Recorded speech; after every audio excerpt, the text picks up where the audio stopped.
keep the communication open with your kids. Don't let them think that you're trying to spy on them, that you are trying to gotcha. Let them know the internet is changing and strategies change regularly. Let them know the pitfalls of it. Let them know how it affects you. A lot of kids I know don't even want their stuff posted by their parents online. So start young, have conversations, and then implement the tools in a non-restrictive way that doesn't push them away from you.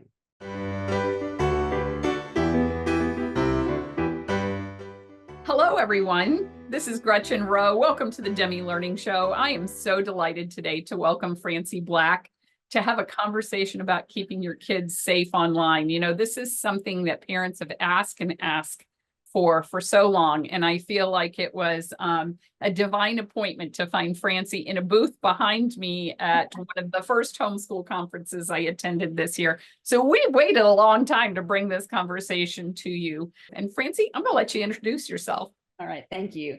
Well, pleasure to be here. And thank you so much for having me. And Gretchen, it's been great to meet you and your family, and just, you know, lovely folks. And of course, your mission with Demme is wonderful. So thanks for having me. Gosh, a little bit of background on myself. I've been in the tech circles for a long time. I don't know, I guess I just sort of gravitated, even to the point of where in my middle school, I literally set up the computer lab for my middle school. So a few years ago. But in my career, I've managed a lot of software development for large corporations. Then I went on the consulting side of that and helped early stage startups. So I've kind of had a very deep engagement with technology for a very long time. I also was, when I went out independent, left corporate America after having kids and moving due to my husband's work. I went out on my own doing, you know, tech consulting, and one of the gigs, I'll call it, that I picked up was doing tech segments for the local ABC affiliate. So I was on ABC WLOS News for, gosh, I think 5.5, 6 years, doing a weekly tech time segment that aired across the region. And then I also syndicated those out across the country to a bunch of other TV stations as well. So that stopped with COVID.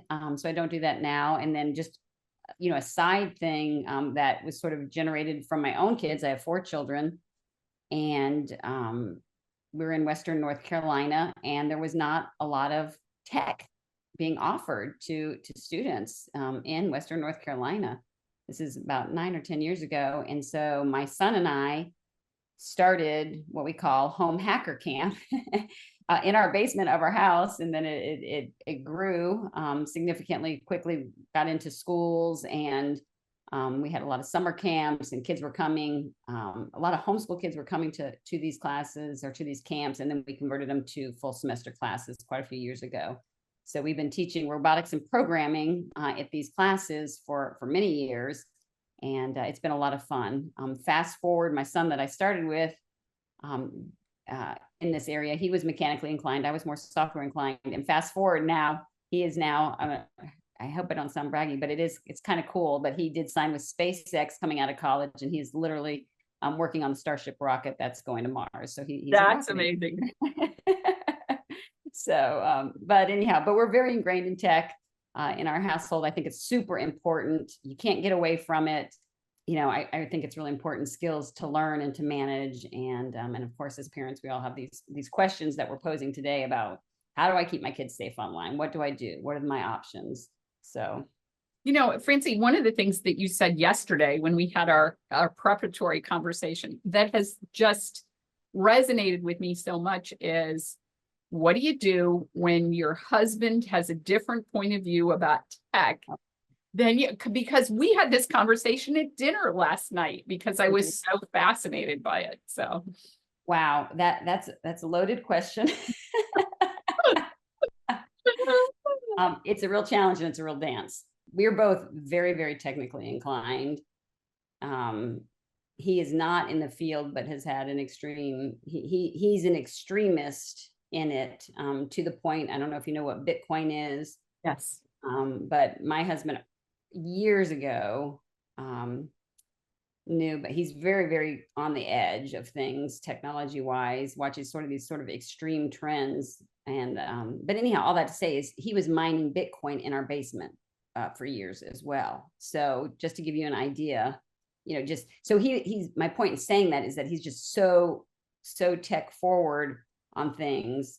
And I'm very tech, more from a practical, more now kind of age. And so what do you do when your kids are online a lot? And as mom, I didn't actually want that, even as tech oriented as I am, but he's like, I don't care, And so there is no perfect answer. There is no perfect solution, but it is hard. It's a hard challenge. So what we did is we kind of had to compromise, and I can't say it was easy. Um, you know, basically in that particular scenario, I had to listen to what his concerns were and his reasonings, and I gave my concerns and my reasonings, and we came up with a balance. So what we did for a long time was that they couldn't be online during the week, but then on the weekends they could be on. Now, the problem with that, looking back on it, is that they binged a lot because we restricted them during the week. It became sort of a binge activity on the weekends for countless hours. So there's a little bit of a cause and effect, that goes on there. And that's actually, when we get into the whole, sort of parental things, I think that if you do completely restrict children and then they have an option to do it, there is sort of this ricochet. And in our case, what I call binge, and it's a real thing, So if you keep them off, you restrict them, you don't let them do it, then there is this very extreme reaction on the other side. I remember well years ago, I had a friend whose son, she held close very carefully their exposure to technology. And he's in his late 30s now. So this was, 18, 20 years ago. And he went off to college and got so enamored with the internet world that he forgot to go to class. and got the privilege of repeating his freshman year of college, which was an expensive exposure to, you've got to create some balance there. So exactly. And so, I mean, that's definitely what I would say. I don't recommend doing, this is me, and it's different for every family, but I don't recommend doing a complete shut off. And I personally have found in our scenario, and every child is different and every family is different. So you have to do what works for you and your family. But I think, based on my experience, that if you do these sort of, I don't call them extreme, or drastic, but if you block it too much, I think it's better to teach and educate them to manage it wisely than it is to do just complete shut off, because it's not going to go away. Right. You're not keeping them from something that's going to disappear. It's just going to keep going. And so I think educating them early and starting early is super. I mean, it's one of my key points, is to, whatever you do, and we'll talk about some options, we're going to look at some tools here, but is to start early in the process. When they're young, the sooner you do it, the better off you are.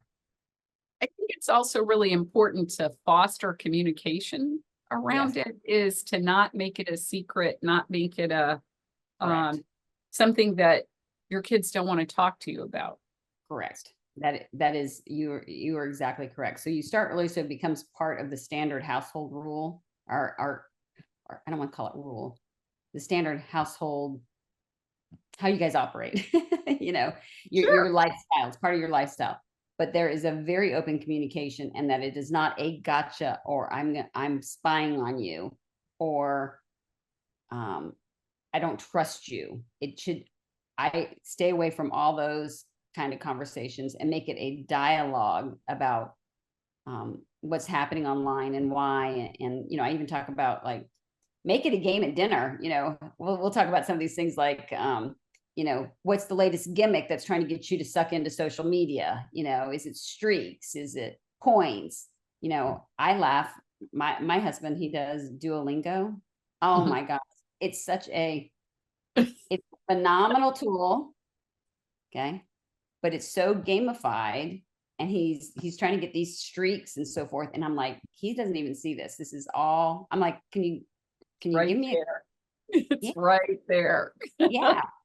But it's gamified, which is good for learning, I guess. But I've said, so give me a couple of sentences that you can do as a result. And it's to him, I don't even think it's the learning. It's this connection to this game and these points. And so social media and things like that do that same gaming kind of, there's this whole gaming technique to suck you in and to get you to be on their app so that they can learn more about you. And that's a whole nother Okay, conversation. so I have a 25-year-old who still is here at home. Well, he was gone for a couple of years and has moved back home, but he has no social media on his devices whatsoever. And he's an IT professional. And he's like, no, you don't understand. I don't want these people to know about me.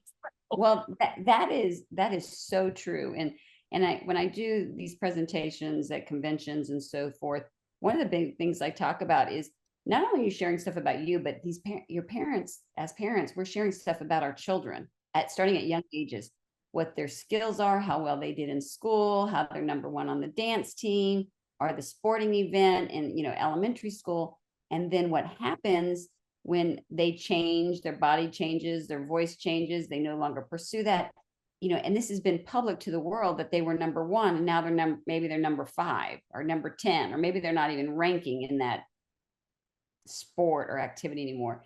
And how does this play out? Because the internet doesn't forget. So there's a whole psychological experience that's going on for the parent, but also for the child. And what you were touching on is now the internet, people, but also the app companies, they have your data. They know when your birthdays are. They know how old your children are. They know how many children you've had. They know where you live. They know where you vacation. And I get a lot of people that say, well, it doesn't really matter for advertising, but they're creating a whole entire social persona about you. Mm. So that leads me to a question, Francie. Do you engage in social media? Very little. Interesting. To a detriment of business wise. Like if you look, I mean, I hate to admit it, if you look at Home Hacker Camp on Facebook, I probably have 5 posts, maybe 10. It's terrible. And I'm the worst. I'm kind of like the hairdresser that doesn't manage her own hair. But then from a personal side, I post very little about my family and my kids. On a very rare occasion, most of mine, I have 3 in college. I have 1 that's out of college. So mine are a little bit older now. And when my son, graduated from college and got this really cool job, I was pretty proud of that. And it's such a unique thing that I shared that, but I probably hadn't shared anything about him in years. And same thing with my other kids. You will not find hardly anything about my kids online. And when I did TV, I would often test tools like we're going to talk about today. I test tools, but I never used my children's name. I always used mock names for my children. They all had code names that I would use. So like even on some of these tools that I would demo on TV, I didn't want people to know my children's names, how old they were, anything like that. So I keep it pretty close. Give us some insight into why you would do that. I don't want people to know about, I don't want to be profiled online. I don't want to be, from a personal perspective, business, maybe not, I don't care quite so much about, that I don't mind being profiled as much for business, but personal, they're creating a whole network about you. And think about AI and where that's going. We're getting onto a whole nother set of topic here, which we can talk about, but, down to your voice, down to your body, down to what you do, how is that going to be implemented in AI? Can somebody create an AI clone of you online and mimic you? And so they can use anything against you. They can pull, sentences from here and sentences here and make a movie about you that just is completely not true. So I'm very cautious about it, and I'd rather be on the cautious side than on the error side. Other people feel completely opposite. I talk to my friends all the time who post regularly. They're like, I have family that's all across the country. This is how I share with them. And it's how they stay connected. So for all the pros and all the good, there's so much phenomenal access that social media does for us, but there is a whole host of of pretty scary stuff that goes on. And I would encourage as viewers and listeners to this to check out. It's free. You can watch it on Netflix. I think there's even a free copy online called The Social Dilemma. Okay. The Social Dilemma. It's a documentary, and it's about the early the startup of Facebook and other social media sites, and their early executive staff, and that they've left because of their own moral dilemma with what's happening behind the scenes with your social data. I mean, to social I statuses. always find it so fascinating when I read about the Mark Zuckerbergs of the world who don't allow their kids to be online. There you go. And that to me is really very interesting. So we had lots of questions about keeping your kids safe, and you had some wonderful things that you were going to share. So do you want to go ahead and do that? Yeah, I'd be happy to do that. And I think what I'll do is start off with some tools. There was a lot of questions about, what's software that's easy to filter content, suggestions for online safety. I think there was some, what are easy tools and resources that I can use to monitor what my kids are viewing online. But what are the best protective apps? So those are all sort of similar questions worded a little bit differently. And so I thought I'd go over some slides actually that I have that I've presented at some of the homeschool conferences. So I'm going to bring that up. First of all, there's so many tools, it's impossible to cover them all, and it's impossible to know them all. And technology kind of leapfrogs itself. So a tool will be, in its infancy and not be very good. And then years later, it can be developed and it's really great. And the one that was #1 is now #5, and so it sort of leapfrogs. So it's constantly changing, and it's very hard to know every feature of every product, and new ones come in and some disappear. But I'm going to highlight a few tools that I've tested and that I actually used on my own children, and that have sort of lasted. I'm going to give you some pros and cons. Now, one of the things in all of these questions that related to tools, like how to effectively manage multiple devices, there is no perfect solution. And the solution that's going to work for you and your family may be different than somebody else. And there is no catch-all solution, and every solution has their pros and every solution has their cons. Different ages. I think different tools apply for different ages. And then your own, this question didn't come through, but I get this a lot about what age do you recommend children to have a phone? And we can talk about that as well in a couple of minutes. But so some of the things that you need to consider when you are looking for a tool to help keep your kids safe online is you need to consider where, not only their age, but where do you need it? So a cellular device is different than your gaming devices at home. Okay. So there's a lot of apps and tools that you can use on your mobile device. Okay.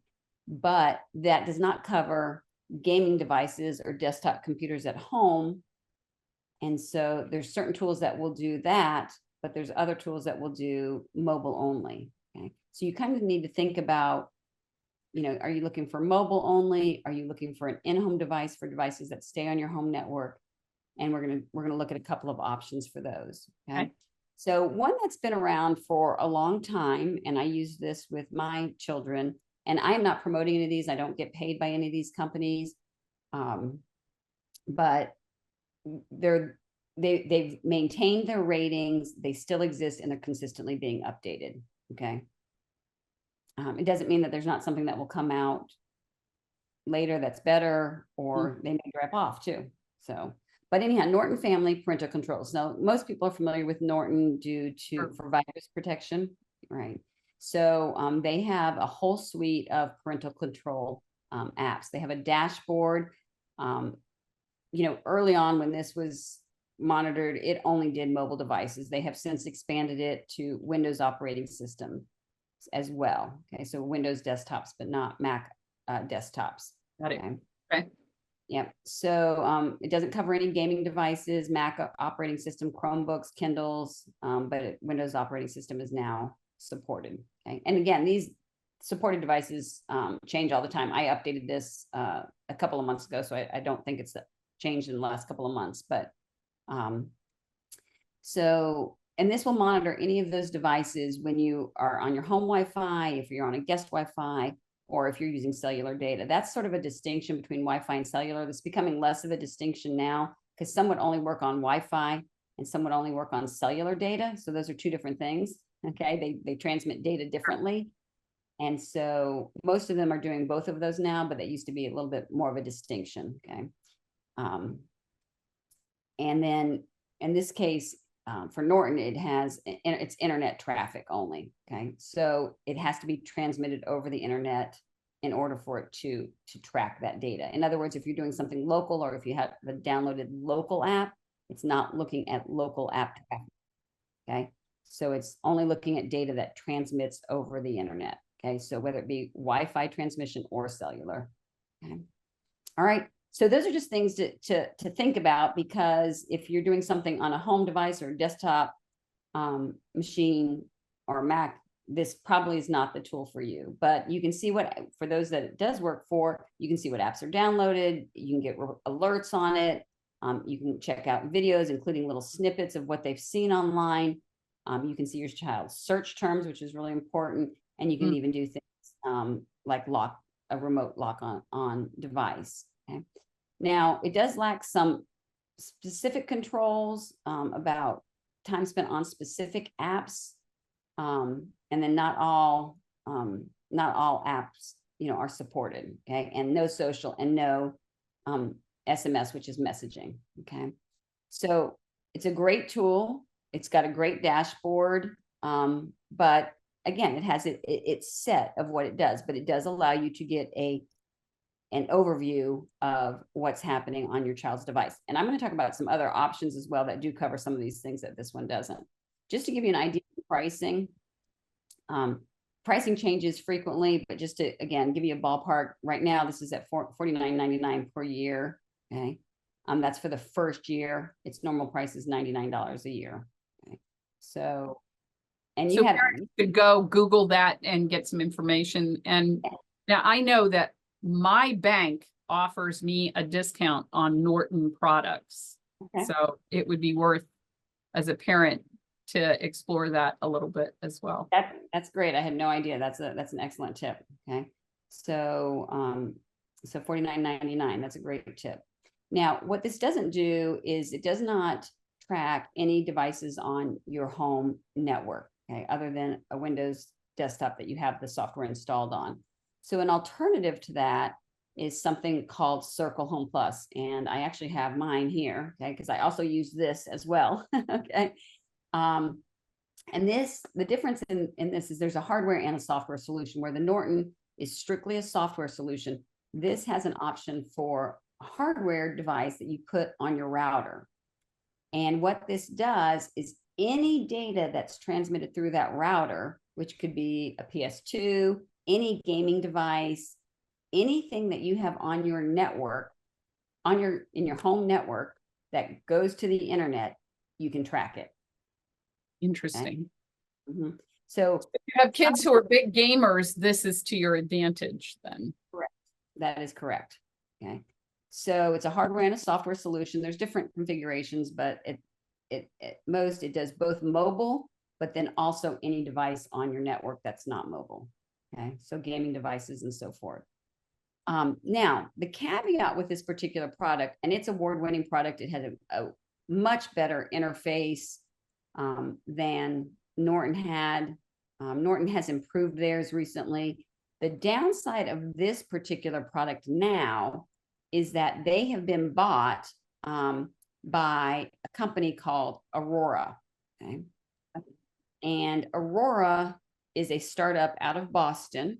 I know very little about them, but they're changing sort of the feel of the company. So I don't know a whole lot about them. I actually had somebody in an audience one time when I was giving this presentation, and she said that her husband worked there and had worked there or applied for a job there, and said, she wasn't so comfortable with that particular organization. But remember, all of these organizations are dealing with a lot of very personal data, okay? Because, so you have to keep that in mind. So their structure is a little bit different. Aurora purchased them about a year ago, so I'm a little less familiar with what they've done since Aurora, but my research has kind of showed me that they are sort of shifting their approach a little bit. But it is to date still the most comprehensive product that I have found. Okay. That's easy to use. Okay. Now, what neither one of those products do is they do not monitor the content of your cellular data. Okay. And there are several products that do. And so in this case, this is an app that you put on your mobile devices, iOS and Android. Okay. And it says I have not Chromebooks there. I feel like I checked that today, updated. I feel like Chrome might be supported, but I might be confusing it with another one. But anyhow, content of cellular data.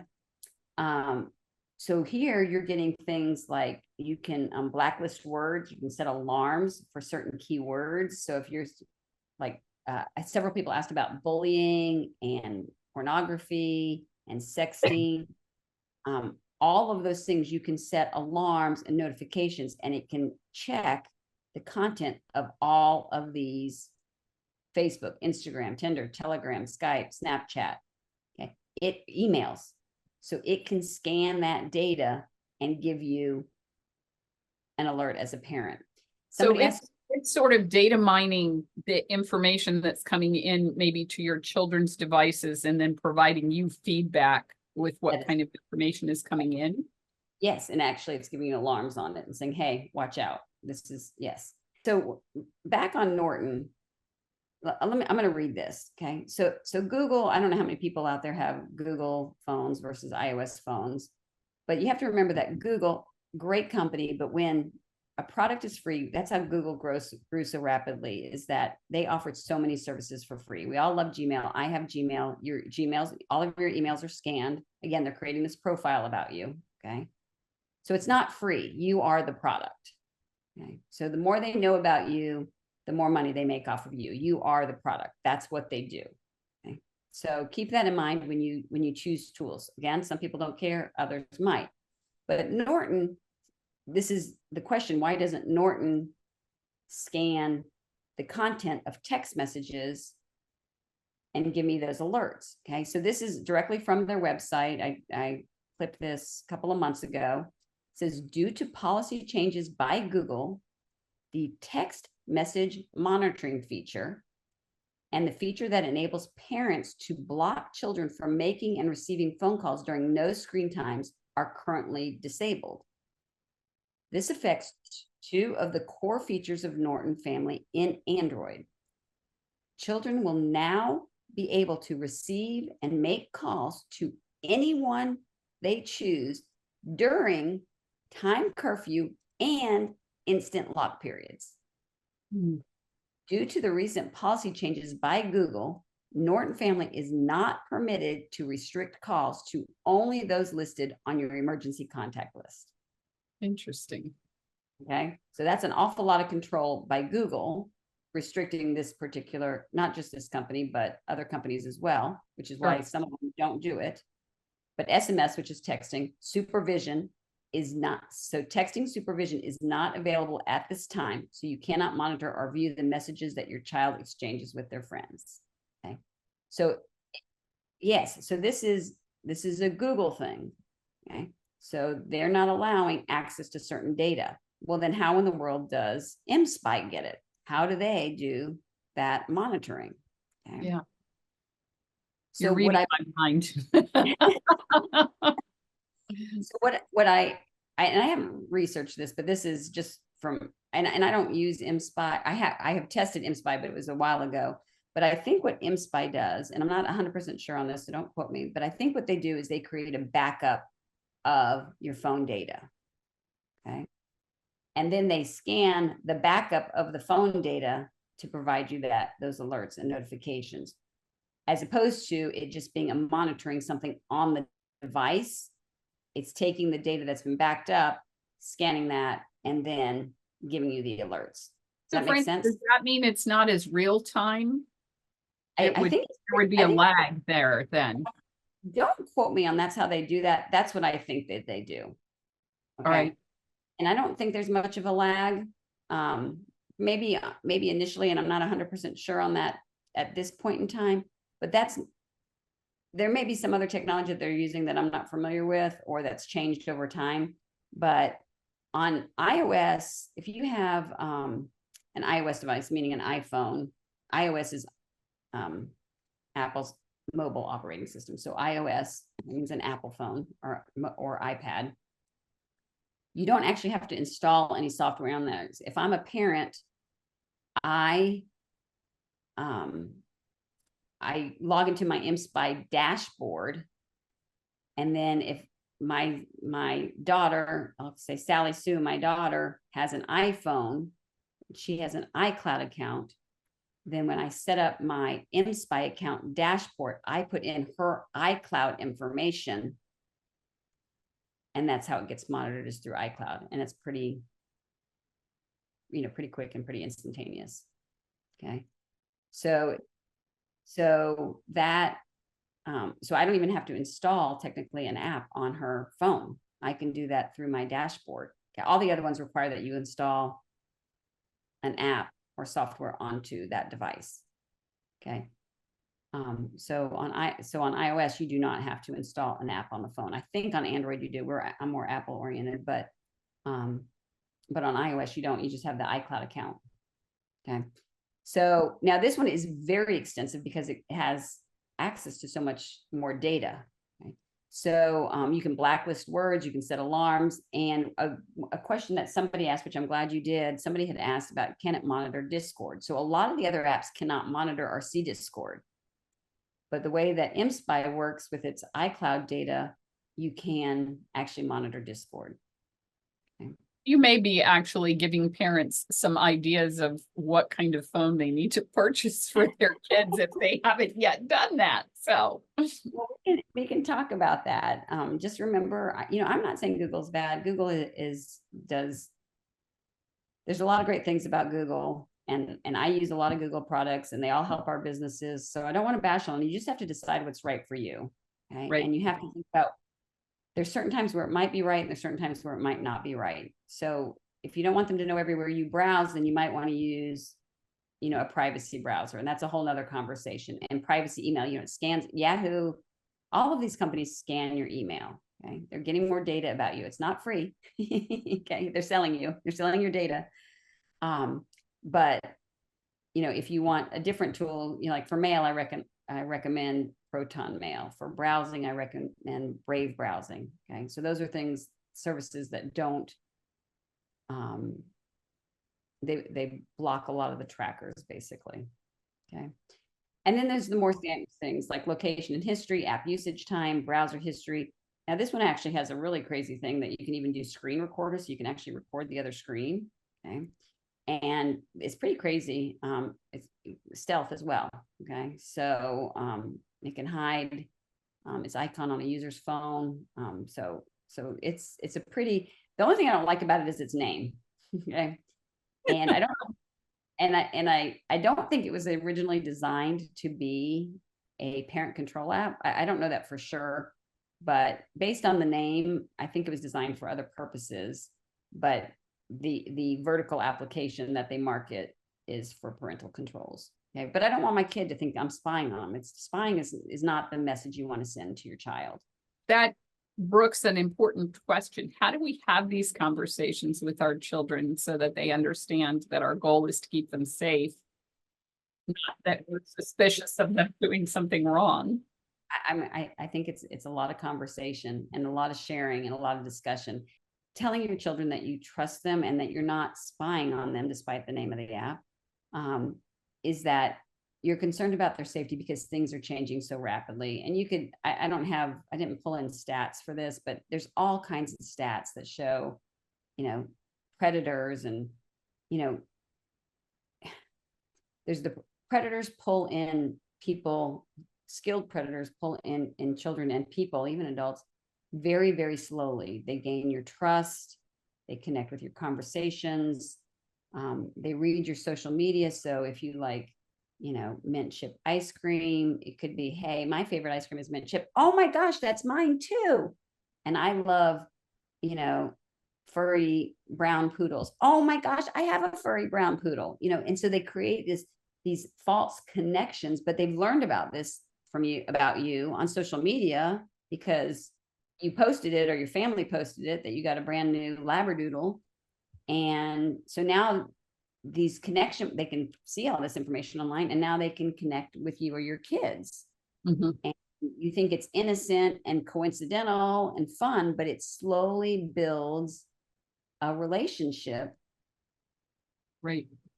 that gets, pulled a little closer, a little closer, a little closer, and it's almost imperceptible. So this could be people doing this, or it could be tech companies doing this.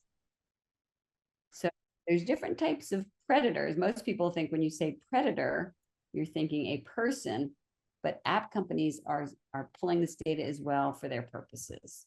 Okay? And sometimes it's advertising and sometimes it's not.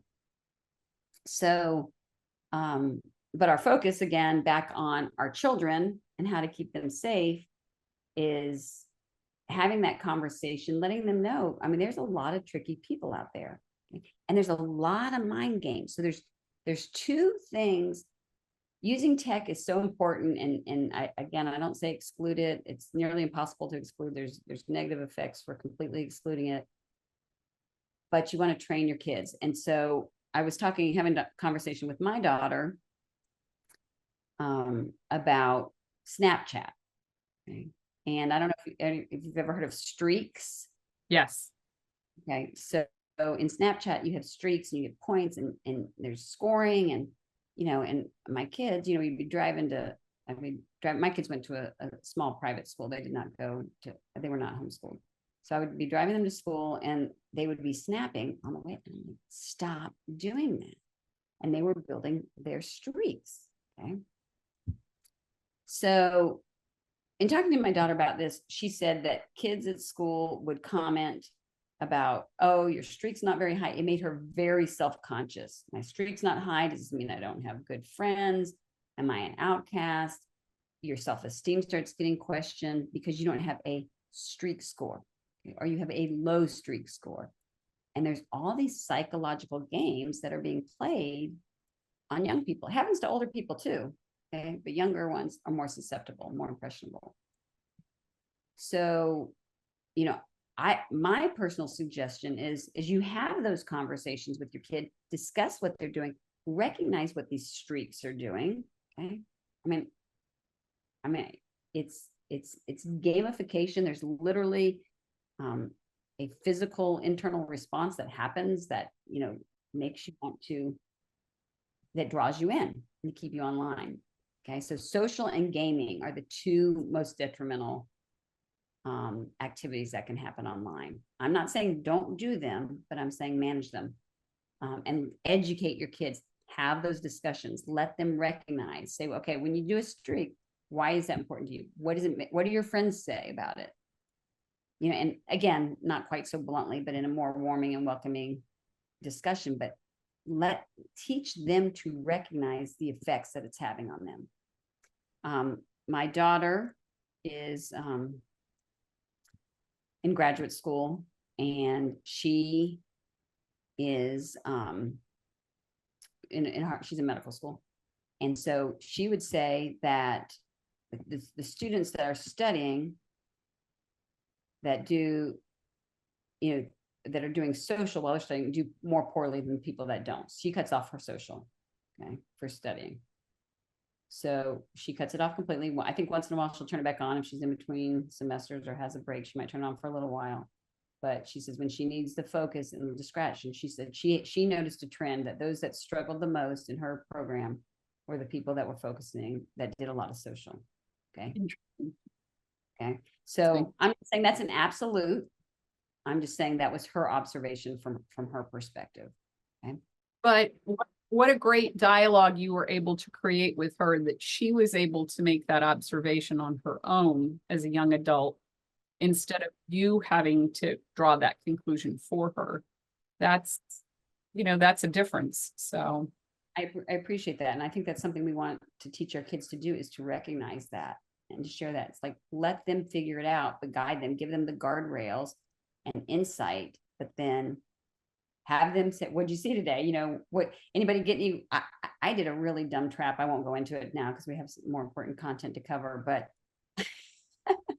I fell into a really, I know this stuff, and I fell into, I was such a sucker for, it was a brand that I buy from on a semi-regular basis, and it was a completely false ad. And I had to call my credit card company and cancel it. I felt completely sucker to it. And so I use that as dinner conversation. I go, you will not believe the dumb thing I did today. You know, I'm a sucker. I teach But here's somebody who lives and breathes tech, and you got suckered in. I did, and I know better. I totally know. Yeah. And I knew, you know, as soon as I hit click, I knew better. And I was just like, gosh, why did I do that? All right, let's I'll keep going on a couple more tools if unless you have another question. Nope.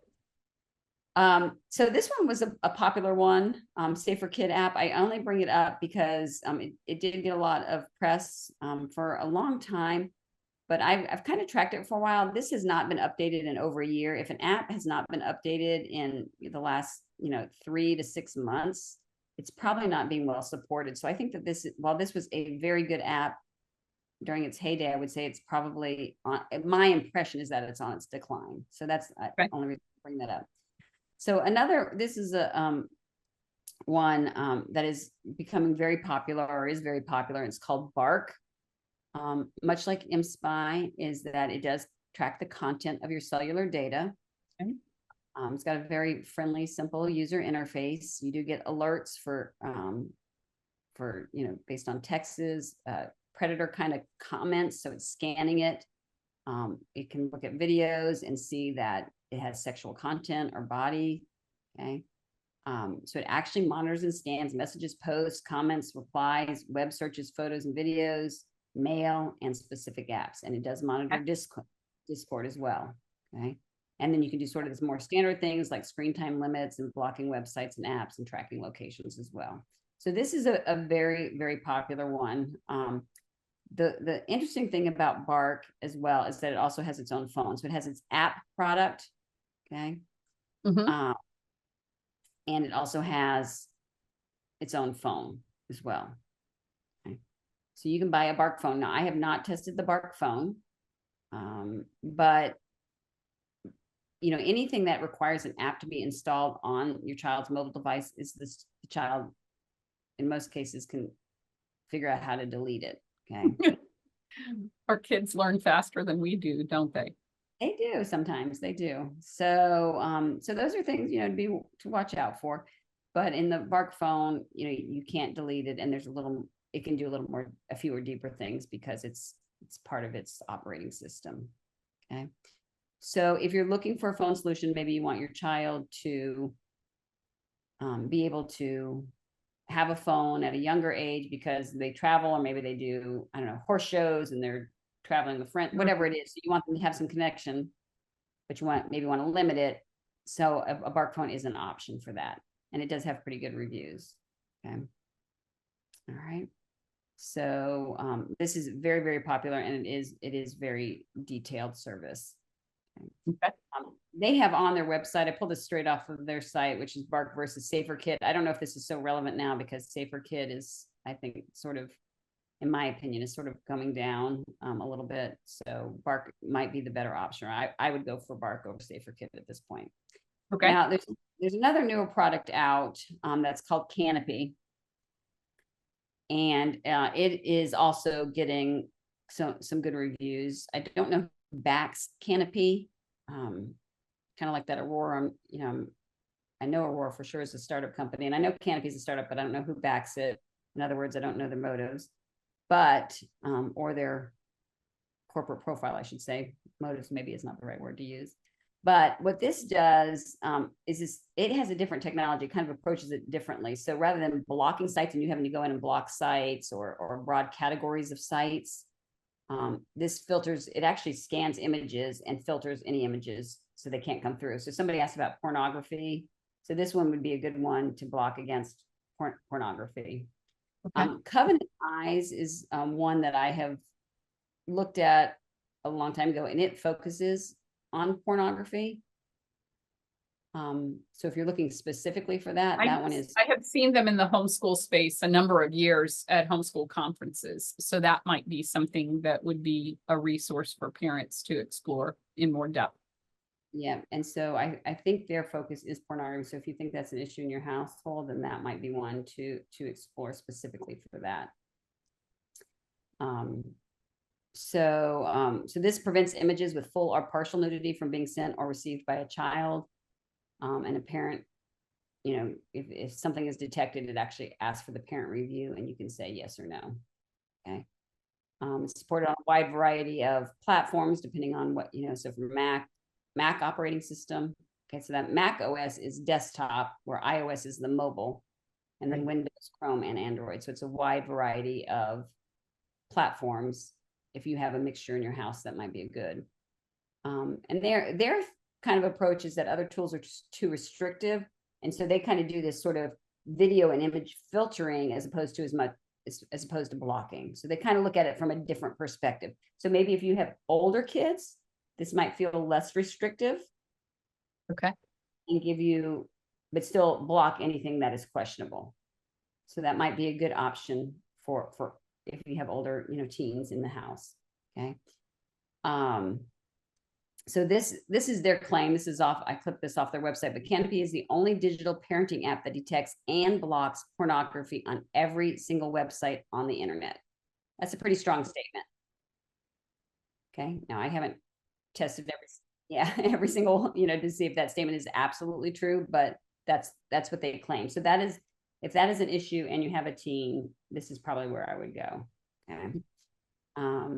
It alerts parents immediately when it detects sexting, okay, which is, sort of asking for partial pictures of your body. And then they use it sort of as bribery to show more. And then they say, well, I know who your mom is or your dad is. And if you don't do more, I'm going to tell your parents you were doing this. And so it's this whole bribery mechanism. And so you want to be very, very careful about that. And so this focuses on that.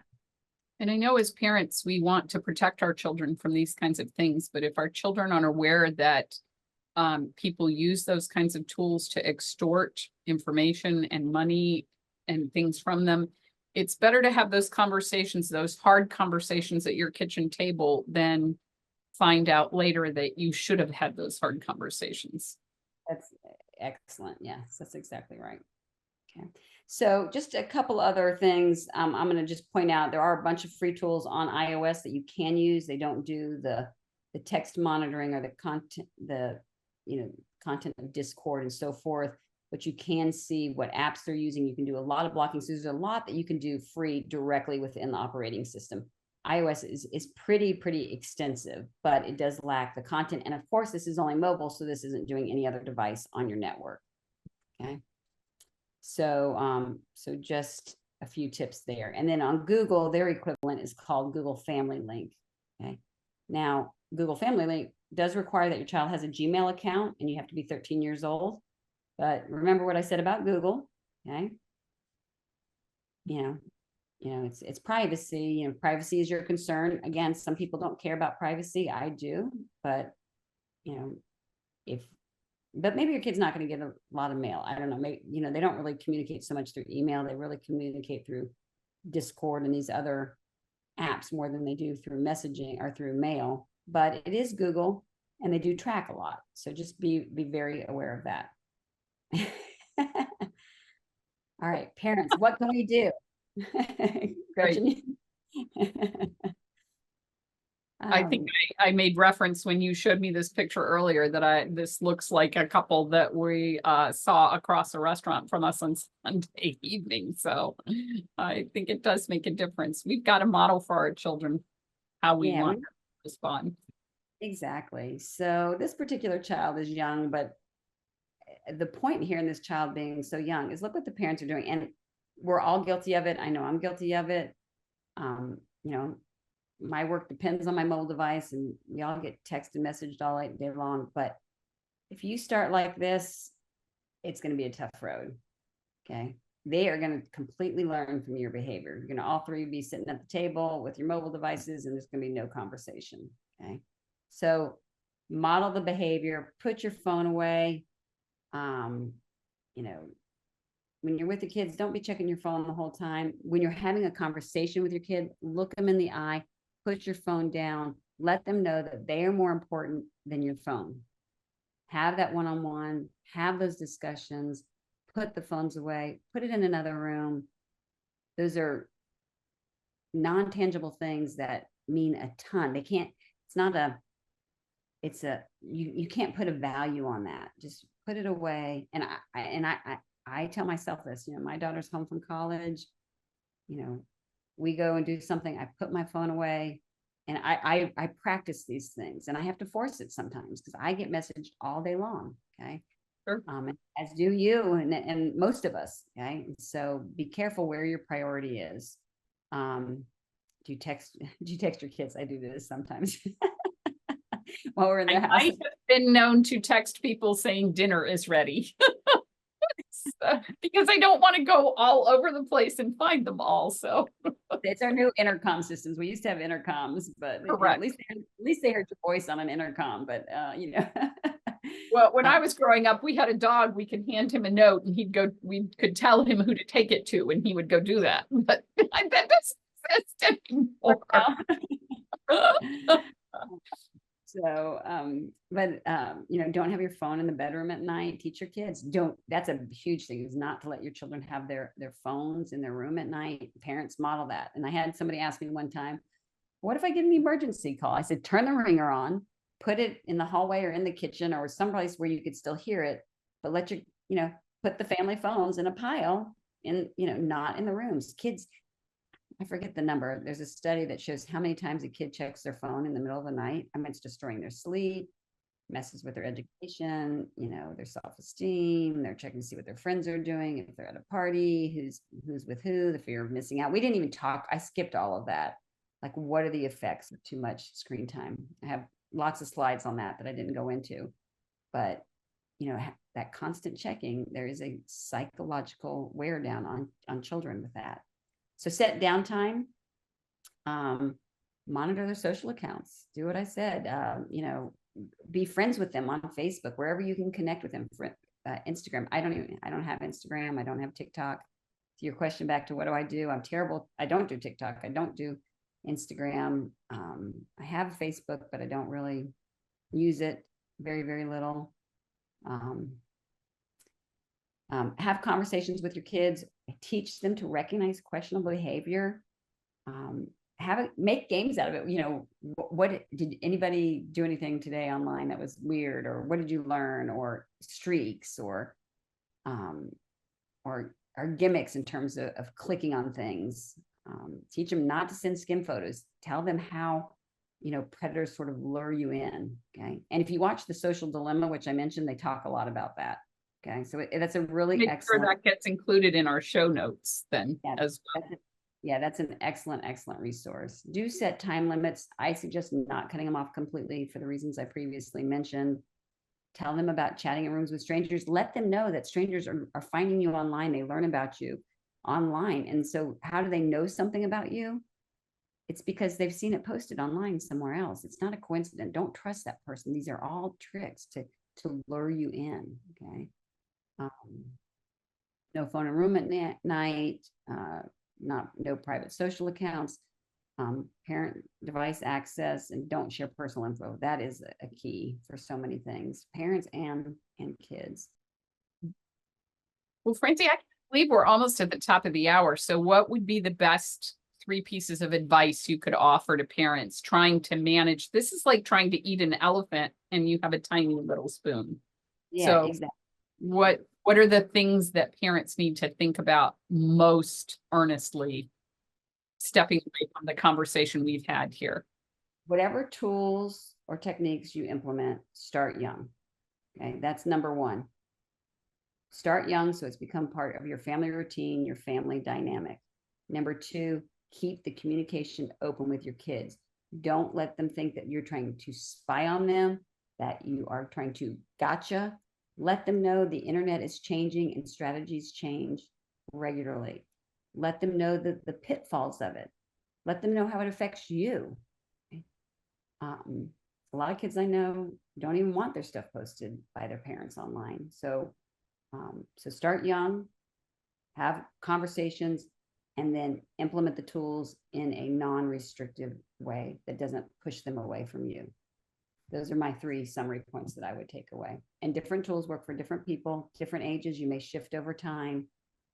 Think about where your priority is, and do limit what they do, and limit social and gaming the most. I think one of the things that you said in our conversation yesterday, or maybe just before we went on the air, was to create an environment where trust is created, not taken away. So set it up in such a way that your children understand that you're trusting them and your efforts are in order to keep them safe. It is. And one of the things that I do with my kids is I let them feel like they're teaching me, and they like that. Okay. It's great.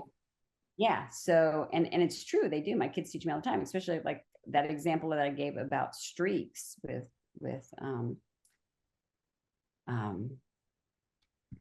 how it made, yes. how it made them feel. And I was like, wow, I mean, I knew a lot of that, but like we probed a lot deeper than that. I scratched the surface on our discussion, but we probed a lot deeper. But I had her educating me on how it made her feel. And so she was, quote, teaching me, and it made me appreciate her. So it was a 2-way. It wasn't a parent down.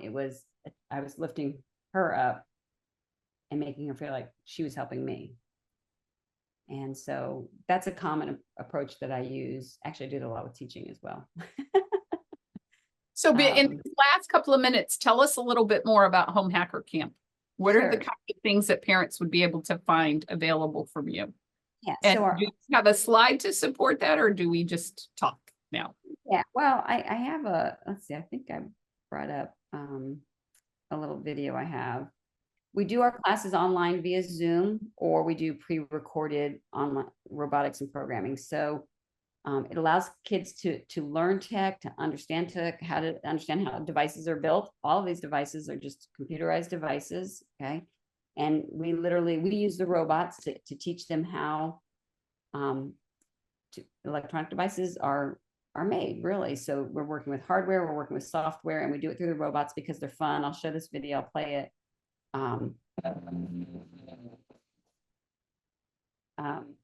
But every student builds their own robot. It's theirs to keep. It's very hands-on. It becomes very personal. They love that. They learn about all the hardware components that make up the robots. And then we go into coding. And so we do a little bit of character coding for fun. And then we go into programming our robot to do challenges. So here's the challenges to go straight, pop the balloon, and then stop before they hit the wall. And then they have to do lots of troubleshooting, lots of developing critical thinking skills, lots of reworking, lots of problem solving. We're always working with hardware and software. Here, this challenge was to code it to turn. That corner totally missed, got to go back and rework it again. We don't always give the solution. You got to figure it out. We give a lesson, and then you have to work on that. And then we bring in special speakers. This was a really cool speaker, but I'll tell you, my son this year, the one that's at SpaceX, he's going to be the speaker this year, and he's working on the project going to Mars. And so he's going to be zooming into our classes to do that presentation. But this was obviously an in-person class, which we do those live in Asheville, North Carolina, but we do them online via Zoom, and we do them online pre-recorded so that you can do it at your own pace. So those are the options for most homeschoolers. Well, I want to thank you so much. The information you have shared today has just been phenomenal. And I know the parents who have attended have gotten an enormous amount from the conversation that we've had. I will make sure that the resources that you have outlined are also outlined in our show notes so parents can go and find those things. And then I just want to say thank you for this time and spending an hour with us so that we could learn more. And I think probably the most valuable takeaway for me is the fact that you need to start young and keep that conversation going all the time. Yeah, we do. And it changes. The conversation changes. So engage. Yeah, it does. I want to thank you so much for joining us today. All of you who are here, I hope you found our session valuable. Francie has so much information. It's hard to parse because there is so much and it changes so quickly, but I think she's provided you with some very valuable resources. This is Gretchen Rowe for the Demme Learning Show. Thank you for joining us. You can access the show notes and watch a recording at demmelearning.com/show or on our YouTube channel. Be sure to rate, review, follow, or subscribe wherever you may be hearing this, especially if you really enjoyed it. And we'll look forward to having you join us again soon. Take care, everyone.